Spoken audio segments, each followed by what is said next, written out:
Look at the section titled Measurement on your cheat sheet.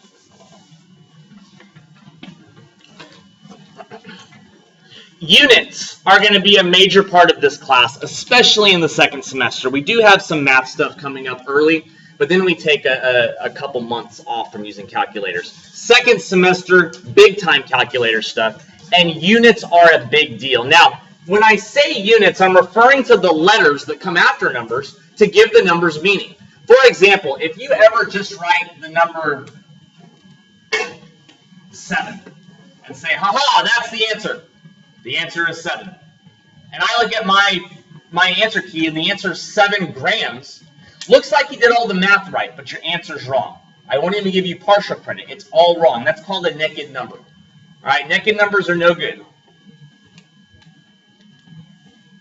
What you need is a letter of some kind after the value to give the value meaning. For example, G is grams. What is grams units of? Mass. Grams is mass. Hey, we can have fun with this. What about liters? Who knows what liters is units of? Volume. Very good.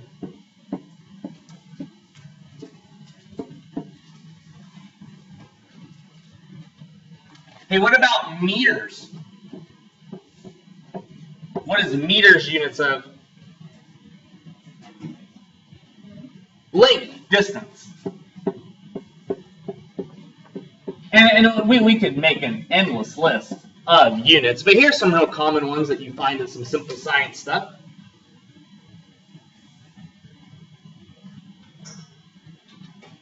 Now, grams is represented by a G, liters by an L is going to be a capital L, and then meters by an M. But not only do you have these units that come after numbers, you can change the quantities of these units by giving them prefixes. And you're familiar with these.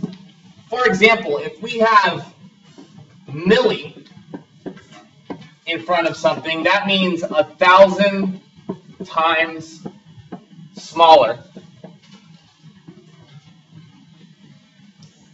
If we have centi in front of something, that means 100 times smaller.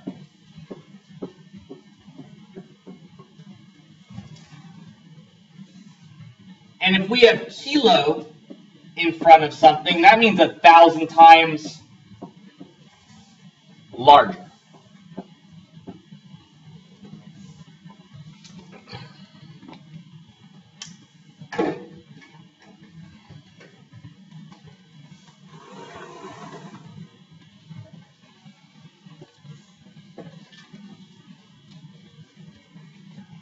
And you'll see this show up after numbers to tell you whether the number's talking about something big or small. If we go back to the 7, but we're talking about the mass of something really small, well, maybe that's milligrams.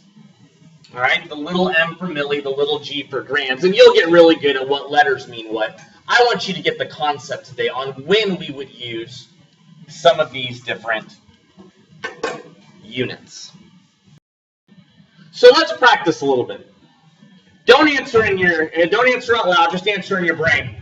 But I want you to think about what units you would use in a couple random situations. For example, what if I wanted to know the amount of water in a teardrop? Don't answer out loud, but looking at this information here, if I wanted to know the amount of water in a teardrop, which unit do you think we'd use? Anybody? Volume. Okay, so it's a volume that we're finding. All right, so it would be measured in liters, but then you ask yourself, a teardrop. Is a teardrop really small or really big? It's really small. So which of the prefixes would you put on liters? Yeah, you would measure it in milliliters. Do you see how I'm doing this? Let's try another one. What if I wanted to know the distance between me and Jupiter? Between me and Jupiter. Kilometers. Very good. Meters because it's distance.